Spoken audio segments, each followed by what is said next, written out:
You're listening to the Business Confidence Podcast, where I give you a confidence hack that will change your life. I'm your host, Tanya Davis.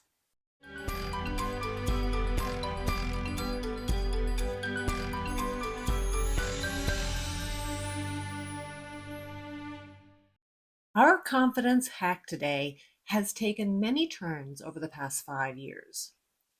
The pandemic caused us to rethink how we present ourselves, since it was typically not in person, but virtually. So, our confidence hack for today is dressing well to improve your confidence. Let's begin by discussing why dressing for confidence is so important. The way you dress affects your self-perception and confidence levels. When you put effort into your appearance, you send a powerful message to yourself that you are worthy of attention and respect. This boost in self-esteem translates into better performance in various aspects of your life, whether it's at work, social events, or even personal interactions. Moreover, dressing well can positively influence how others perceive you. And first impressions are often formed within seconds, and your attire plays a significant role in that. When you dress appropriately and stylishly, you are more likely to be seen as competent, confident, and trustworthy. This can open doors to new opportunities and help you build stronger professional and personal relationships. So, how did this change with the pandemic? Well, it became the norm for many people to wear a suit jacket over a t-shirt and pajama pants for many people, since the meetings were always virtual. Nothing seen below the waist. There was a lot of discussion around how good it was to dress comfortably every day and not have to worry about dressing up in a dress or a suit in order to go to work. This, however, had a pretty negative effect on our confidence, because taking time to dress well is a confidence booster. In the workplace, it's important to dress in a way that reflects your professionalism and aligns with the company culture. For a corporate event, that might mean a well-fitted suit or a smart dress. In more casual workplaces, you might opt for business casual attire, such as a nice pair of pants and a nice blouse or a collared shirt. But always remember this little tip. It's better to be slightly overdressed than underdressed for professional settings. It's always safer to be slightly overdressed, not underdressed. Even during your downtime, dressing well can make a difference to how confident you feel. So if you choose clothes that make you feel good, even if it's just a well-fitted pair of jeans and a favorite t-shirt, when you feel good in what you're wearing, it can improve your mood and confidence, no matter what the setting. It's not surprising then to think about how much better we often feel when we lose 3 or 4 pounds that suddenly make one of our favorite outfits fit a little better. That's a massive confidence boost for just about anyone. Let's look at some practical tips to help you dress to improve how confident you feel, since this is such an easy action to do. Just put some clothes on and think about what you're putting on, and that can improve your confidence. So first of all, quality over quantity. This is key. Invest in a few timeless, high-quality pieces that can be mixed and matched. A well-fitted blazer, for example, or a classic pair of shoes, or a versatile dress that you feel good in. You feel like it shows off your best assets. I have a black blazer that I had tailored to fit me perfectly years ago, and when I wear it, I know my confidence goes up.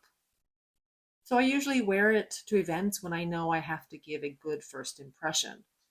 It's about 10 years old, but it's a quality piece of clothing and it still looks great. But what's most important is that it makes me feel great, which in turn raises my confidence. Colors can affect your mood and how you perceive others and how others perceive you. Color has far more power than most people know. And in fact, color, I'm making a note now, that's going to be a subject for one future episode. Neutral colors like black, navy, gray, they are all safe choices for professional settings, while brighter colors can convey confidence and creativity. So you want to find a balance that works for you and the occasion, and most importantly, what makes you feel confident.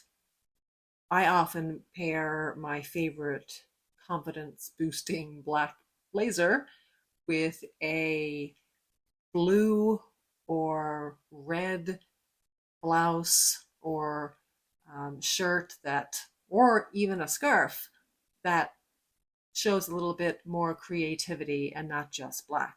Although black on its own, I also love that. Let's look at a couple of real life examples of how dressing for confidence can impact your life. Imagine Maria, a recent college graduate. She's nervous about her first job interview. She chose a well-fitted navy suit and a crisp white blouse for the occasion. Not only did she look professional, but she also feels a surge of confidence in her interview. Her interviewer was impressed by her appearance and her poise, which contributed to her landing the job. Now, I'm not going to say that clothing is what's going to get you a job in a job interview. It won't. It's not the only thing. There are other aspects such as body language and obviously your experience and knowledge.